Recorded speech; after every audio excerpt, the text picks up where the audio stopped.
Hey everybody, Justin's here outside the Cursed Bookshop. Welcome back to Disco Elysium. Once again, if this is your first time on the channel, why don't you consider subscribing? We'd love to have you. We'd love to have you. Alright, let's get this, continue my lost adventure through the wonderful world that is this game. This coin-operated viewer has been banged up, inoperable. Who are you? Let's talk to you. Have you no shame? Whining about your back every time you bring out the measuring tape? René, you're a man with a fork in a world of soup.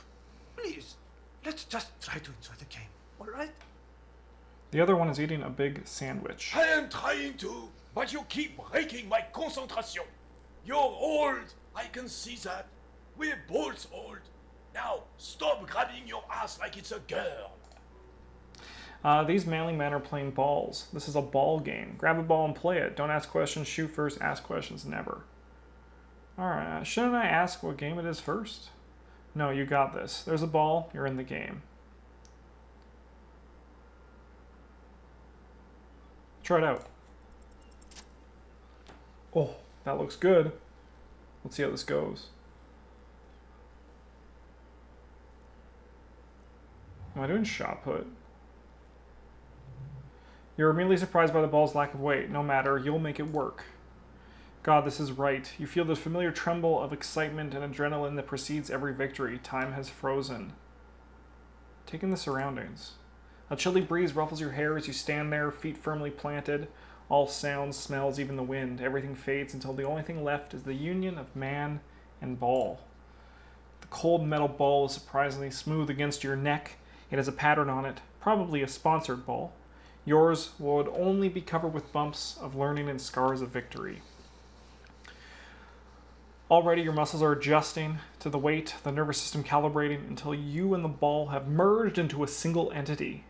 The man ball is ready. There is time for a last glance inward. Who am I? An embodiment of pure motion, a fine-tuned locomotor running at maximum efficiency. Behold the fear and confusion reflected in the eyes of the two feeble geezers. They are in awe of your superiority. You are a god to them. Some would still say you're a cop, but I guess we're beyond that now. The airship can be contained no more than a bullet leaving a gun. Let go, be the bullet. Alright, let's see how this goes. Oh, shot put. Good.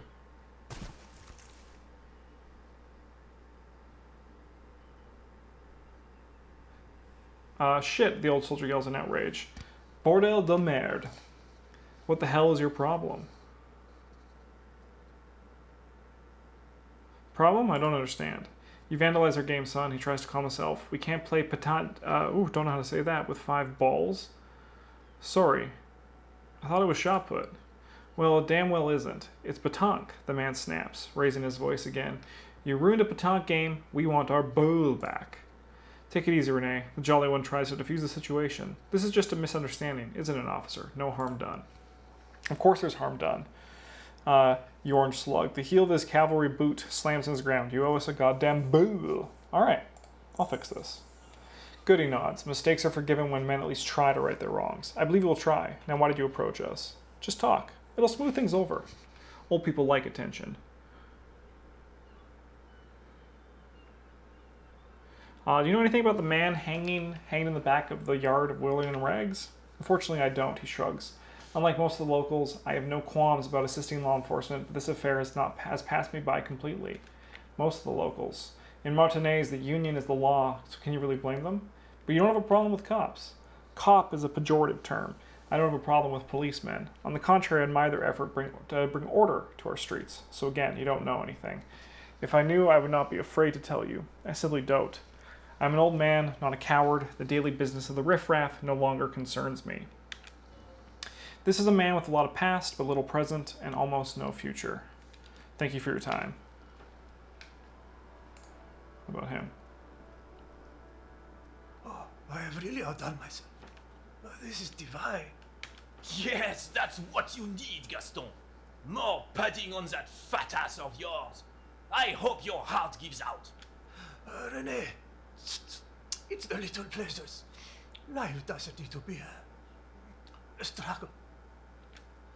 Oh, officer. How might I be of assistance on this fine day? Tell me, what do you know about the dead man? Let me think. He looks at the clouds wistfully. I heard someone was hanged and left on a tree for a week, but that's all I know, really. Really? I'm gonna say, really? You know, come on. I'm gonna say, come on, you must have heard something. No, officers, I'm sorry. I really would like to assist, he adds, smiling apologetically. You're both good guys, I can see that. Then help them, you wimp. You rub plenty shoulder with the Gauve caviar in the Union. The Gouch caviar. French is French to me. Someone must know something.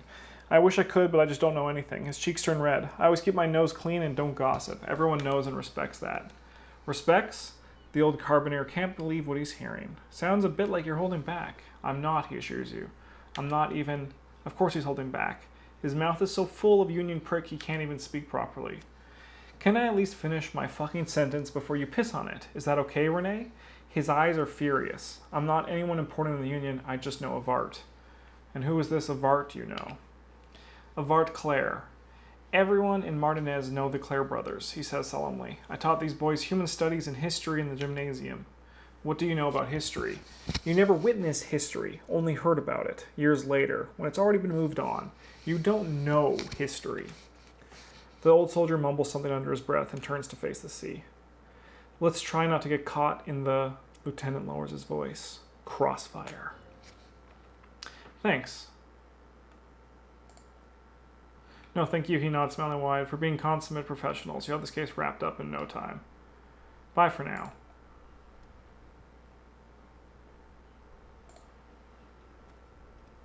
Man, this map is big. Tire tracks lead onto the roof. Slush and rain has almost washed them off.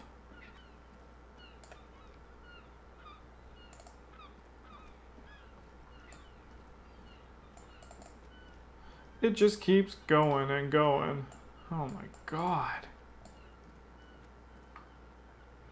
Sure, I guess we'll talk to this guy.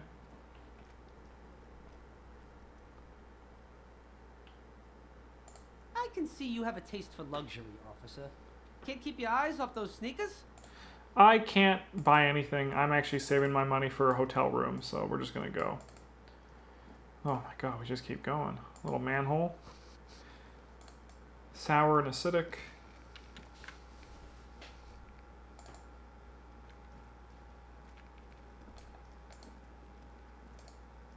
Check this thing out. Helpline of the company that controls the drawbridge. Okay. The drawbridge is currently blocked up.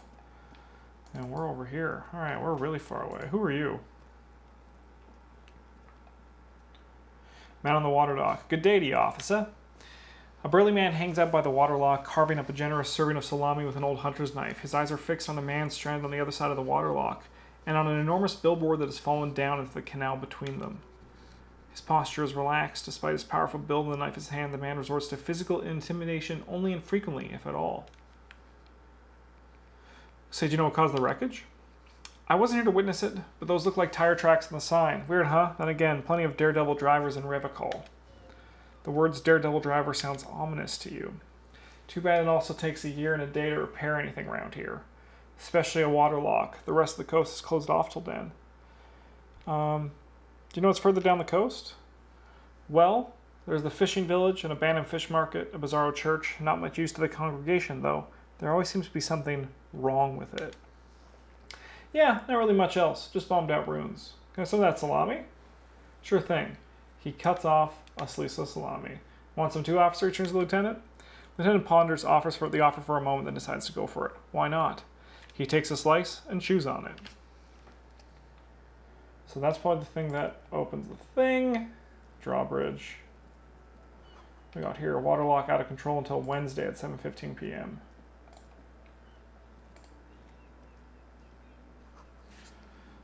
Pawn shop. Oh, another dumpster. Maybe more case files will be in here.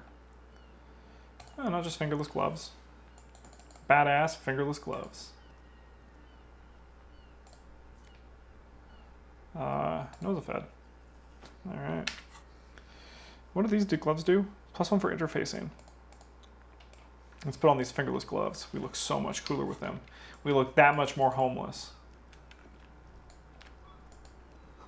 An ancient fountain doesn't pump water anymore, and there's a tree in it.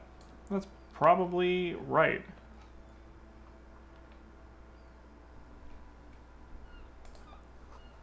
Some great tectonic force has cracked the pavement, like an eggshell, caused by an earthquake. Maybe a sea monster did this to the plaza.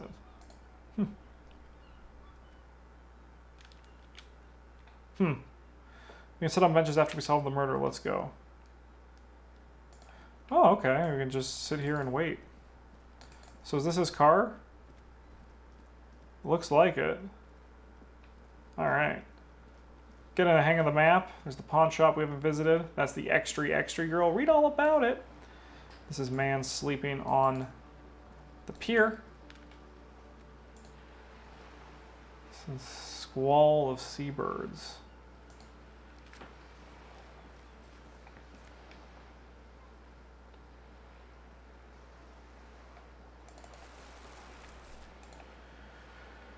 Better watch your mouth, Malby boy. Alright. Sure thing, buddy. The ad reads broken window. Tibbs has windows. To roundabout north. To Caspia, Cape Side Apartments, Martinez Pier. Alright, so in here, we have some tools. We got this bag. Equip this to collect tear from the streets. Good.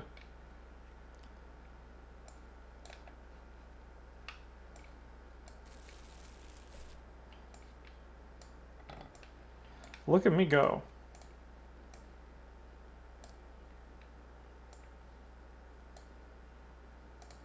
Okay, what are our tasks?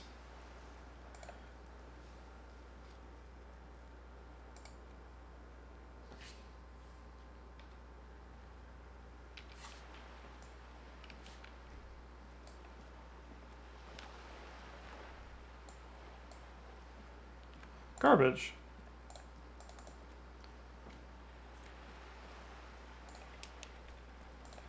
All right. Now we're doing it. We're making some money. Nope. That penny, that quarter is the majority of what I've made.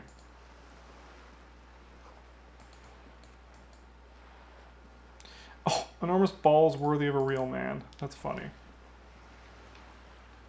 Oh god, it keeps going, huh?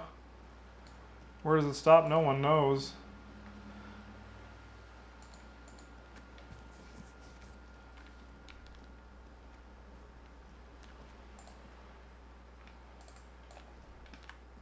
Huh. Yeah. What the heck is this?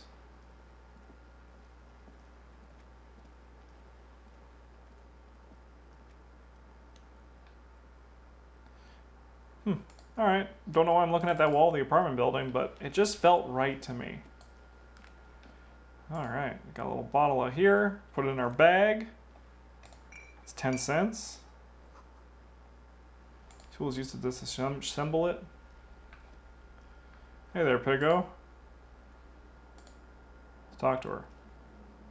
The streets will flow red once more. Oh no. A great torrent rushing down Rue d'Esperance. You wait and see.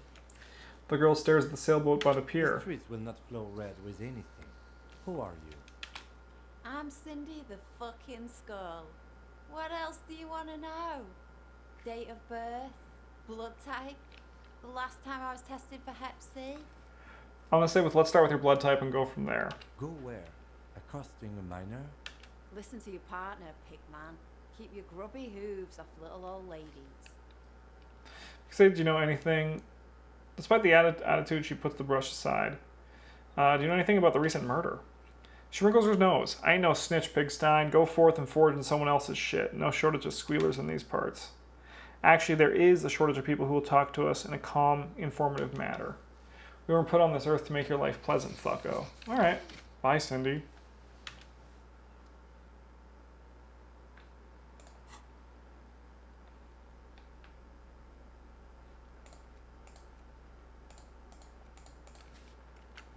I don't know what that was telling me, but...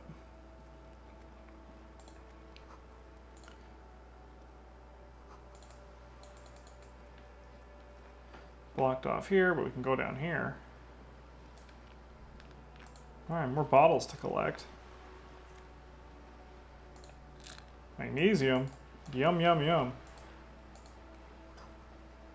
Sounds like it was recently painted.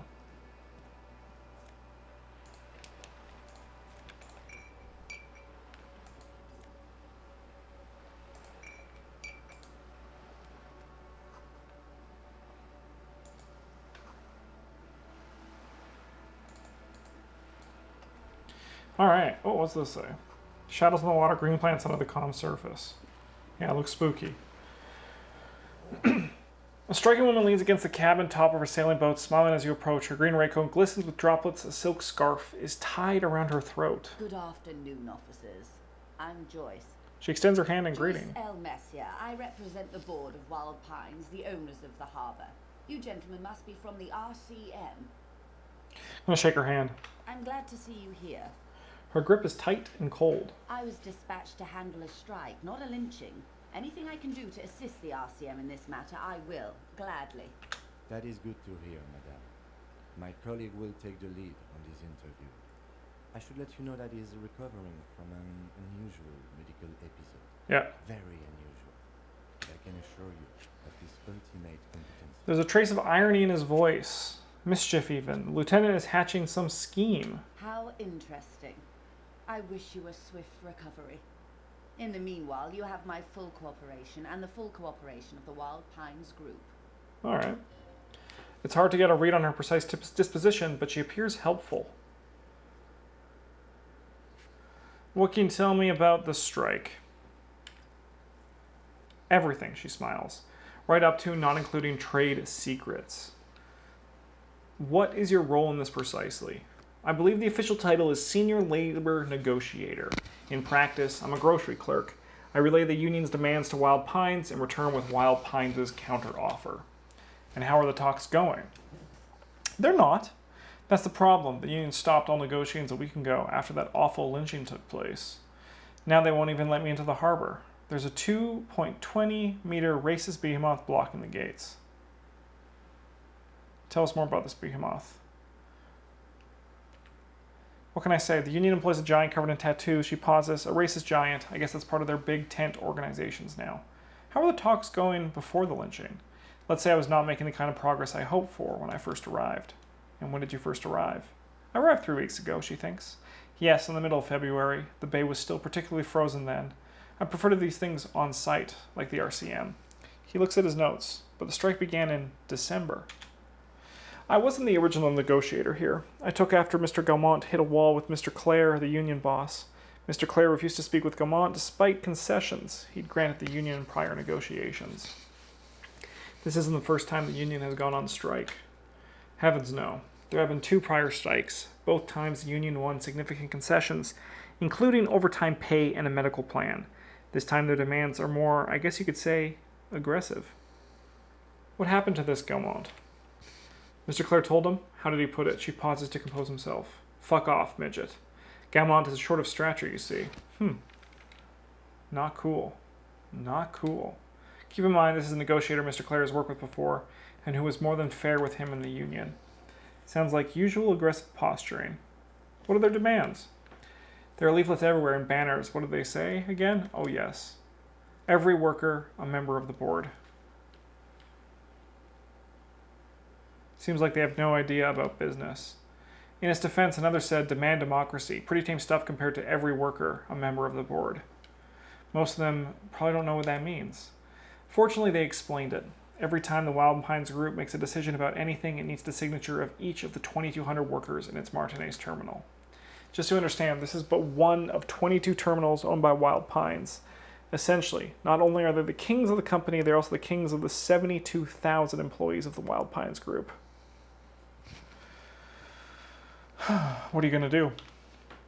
I'm not sure. Naturally, I assume that was just their opening position, a hard-nosed tactic with a side of mockery, but there's been no follow-up, just the same nonsensical slogan repeated over and over again. And now, people are getting lynched, I hear.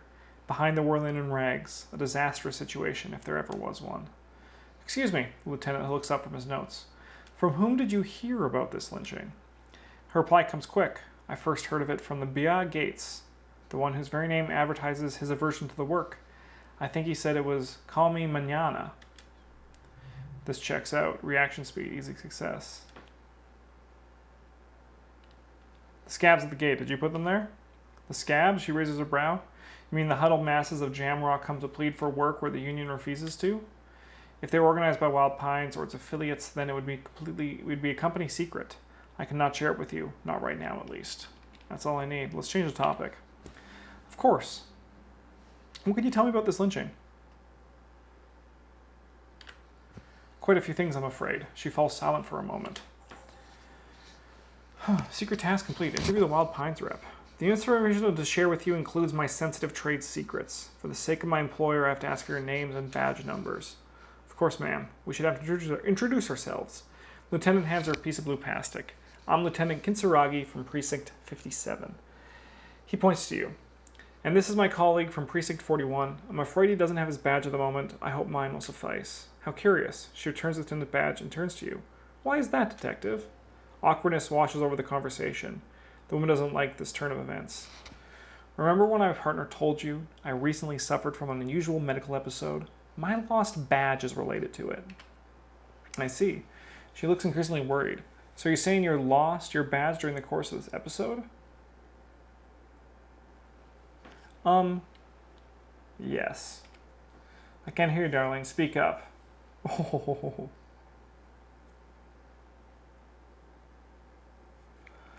I could have eaten it for all I know. Oh dear, she sighs with confusion, sadness even. Some kind of... encephalopathic amnesia? I don't even know how to respond. I do believe you, naive as that may sound. I simply can't imagine what you'd gain by faking such a condition. As I said, ma'am, the lieutenant interjects. His technique may be very unconventional, but he is an officer of the RCM.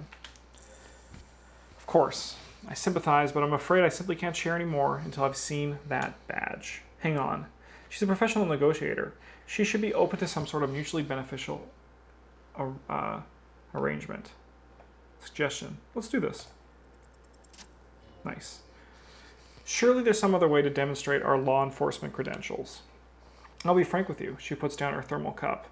If I'm going to break protocol, I need to be able to justify it to my superiors. They want to see something very tangible. You're in, but expect her to drive a hard bargain. Like what? Reports from inside Terminal B suggest it's a hub for the local drug trade. This is an open secret in Martinez. The Union controls the terminal, so it goes to reason. They're profiting from this trade. The company has tried to look into the matter before to no avail. Perhaps someone with your authority and resources might turn over the right stones. Or, she picks the cup back up, you can recover your badge. Though it may be blunt with you, it sounds like that may be a lost cause. Detective. The lieutenant closes his notebook. A word in private before we continue.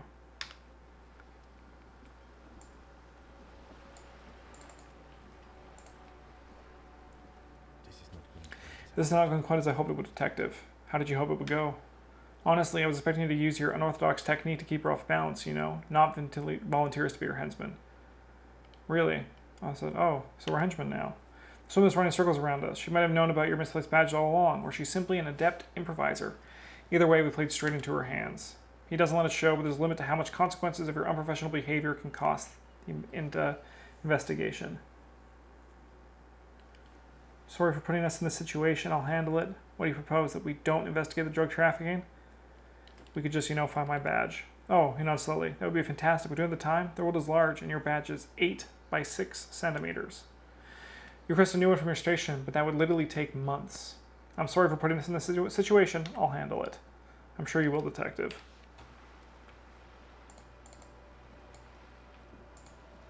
You're back. Good. What can I help you with?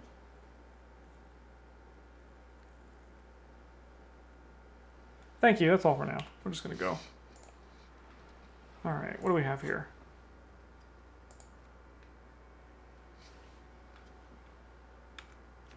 All right. Well. Okay.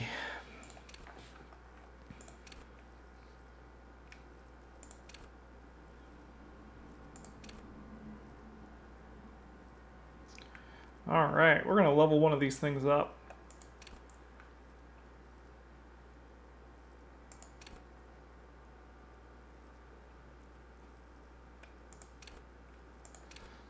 See how this is all working.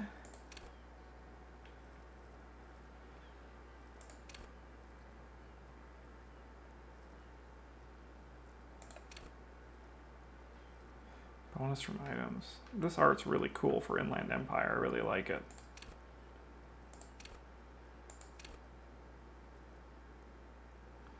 Alright.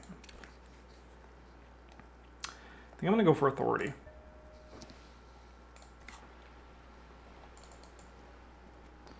Alright, we gotta find this badge.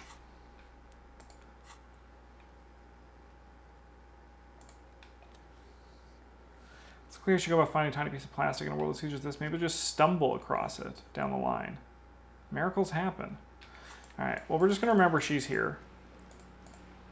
And not worry about it. Alright, the map is huge, but my heart is huger.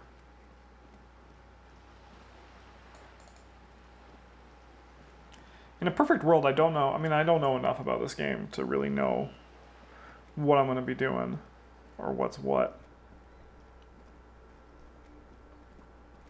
I still really want to get into this shed over here.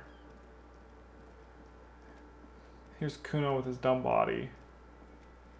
But like, I mean, like here.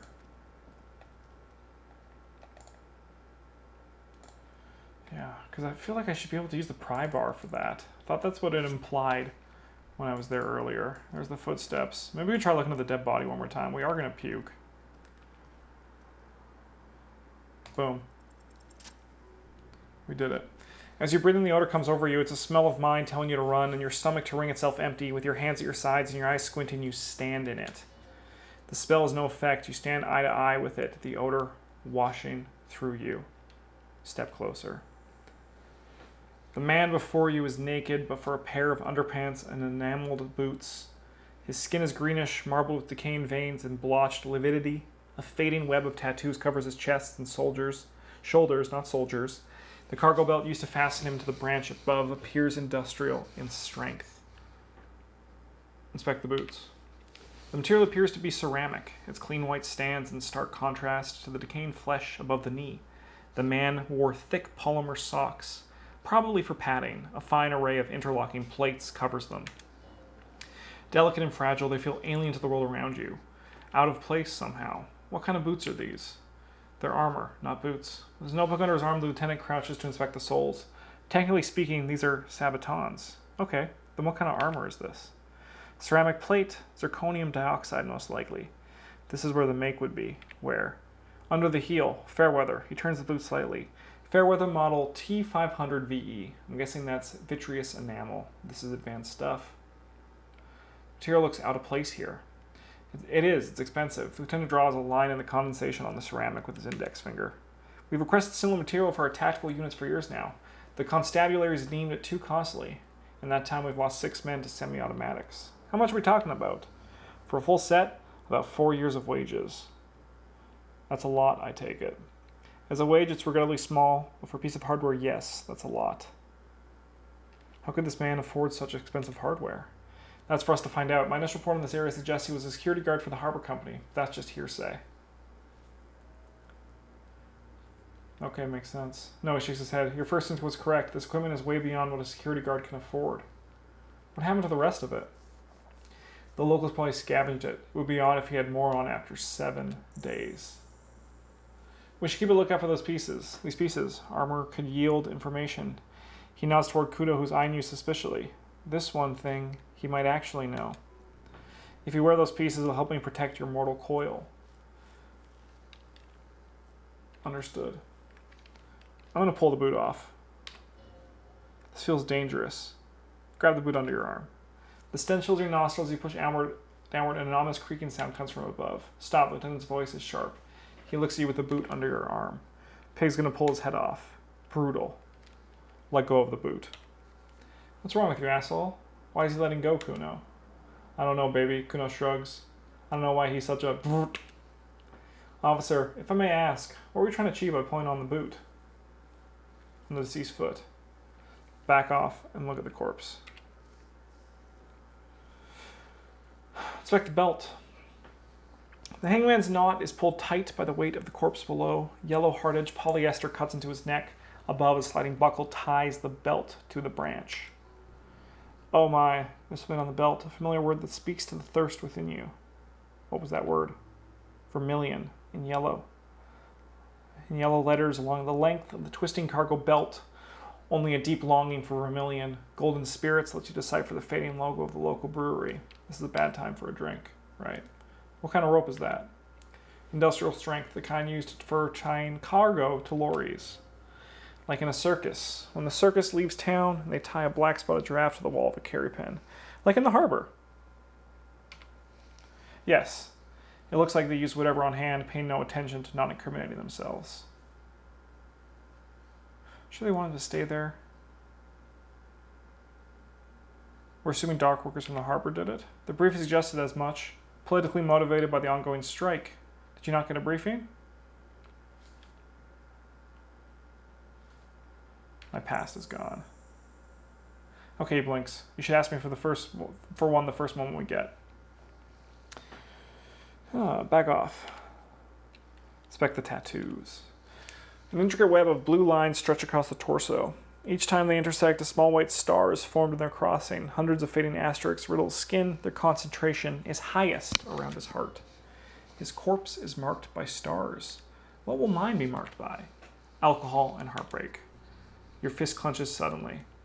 It'll be riddled with disco. Decay is creeping on the tattoo. Already most of the canvas that's holding it is darkened. Now it disintegrates slowly, letting out a stink. Is this a map of the night sky?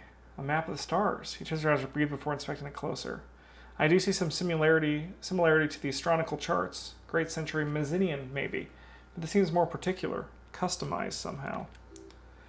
As if someone left out most of the night sky, filtering it through a personal choice. The principle of this filter remains unknown to you. The thought dissipates and you feel as though you were only half right.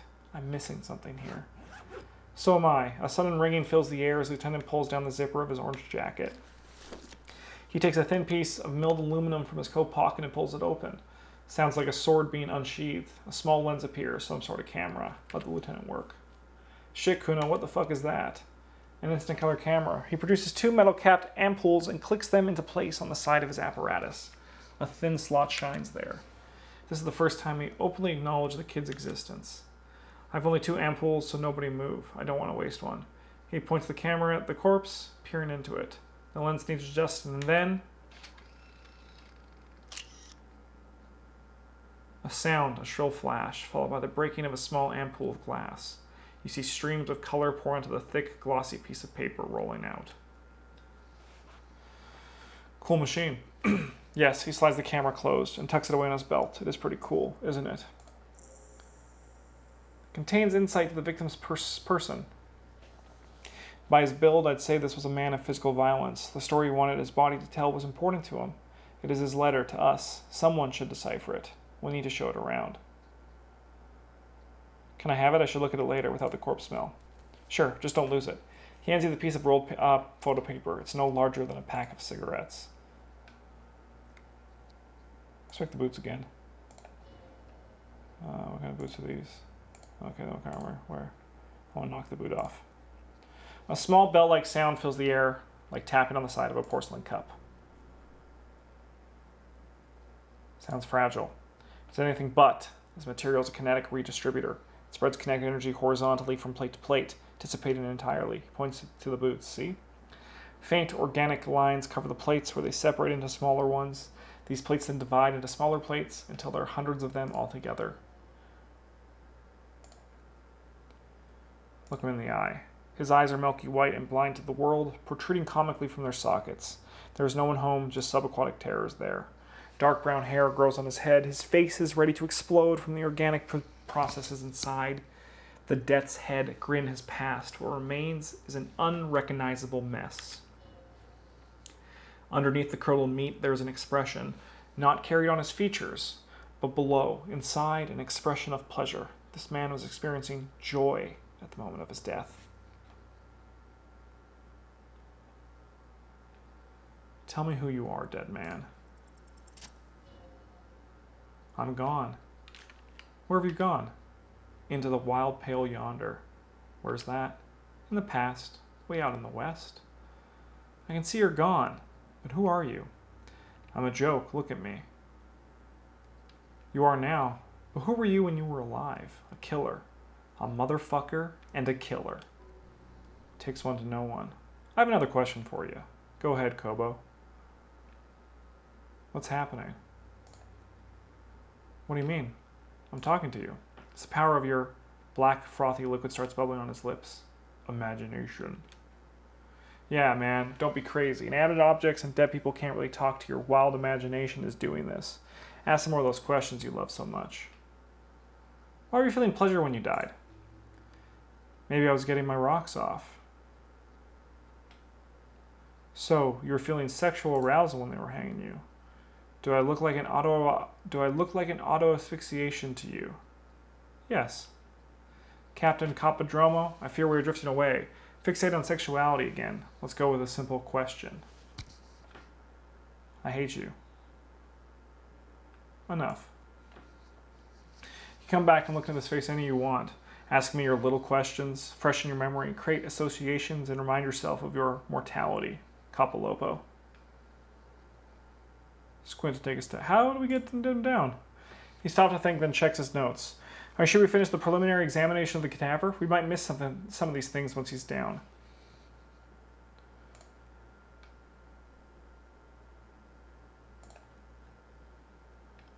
As you narrow your eyes, the monster before you blurs into a violent mess of green and pink. Only the lower extremities are pink with a dash of blue, his fatted hands, thighs, and his neck just above the noose. The rest of the corpse appears dark green in the cold spring air. Stop. Relax your eyes. No, let's go back and let's try this one again. I'm squinting, Kim. Why am I doing it? How should I know why you're squinting, officer? His face and hands are pink, thighs too. The rest is greenish. Oh, he snorts. You're trying to assess lividity. The monster comes back into focus. An explosion of color coursing with dark marbled veins. His stomach appears pregnant with something. Black liquid streams down his thigh and onto his boot. So what do you think? He's beaten up. See the bruises? I do. Most of them are post-mortem. Maybe not all of them. The Lingos have made our jobs harder with their little sport. Stop talking in Riddle's coin slot. He means you fucked him up good, Kuno, the girls yells. Fucked him up. Brutal-like. Something is coming out of him.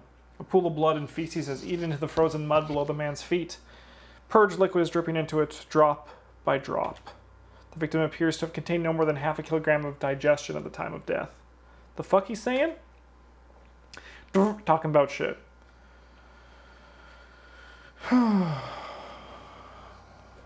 Maybe he went to the toilet sometime before death. Maybe. He doesn't really want to dwell on it too long. Back off and catch your breath. Something I need to know, corpse man. I hate you. You stink and you're boring. Do I remind you of someone? Myself in the bathroom mirror. There you go. Look at that, bright kid. We're birds of a feather, you and I. Soon you'll be just like me. Just keeping drinking and having a good time. It's a matter of weeks. Feeling nausea, vomiting, tenderness, or pain around the liver area? Tiny red lines on the skin above waist level? More like days, Capo. The clock is ticking. Your liver tells you so. Enough. Yep. Let's get him down from there. The steel enforced belt presents a unique challenge. I brought chain cutters, but I don't see a good angle to approach the belt. The cadaver is a good 1.2 meters up. Neither one of us can reach the belt without assistance. And if we do, there's a question of cutting it. Alright, I'm actually going to go back, because I'm going to end this video here. Thanks for watching, all you wonderful people. I'll see you guys in the next episode when we're going to try to get this body down from that tree. See ya!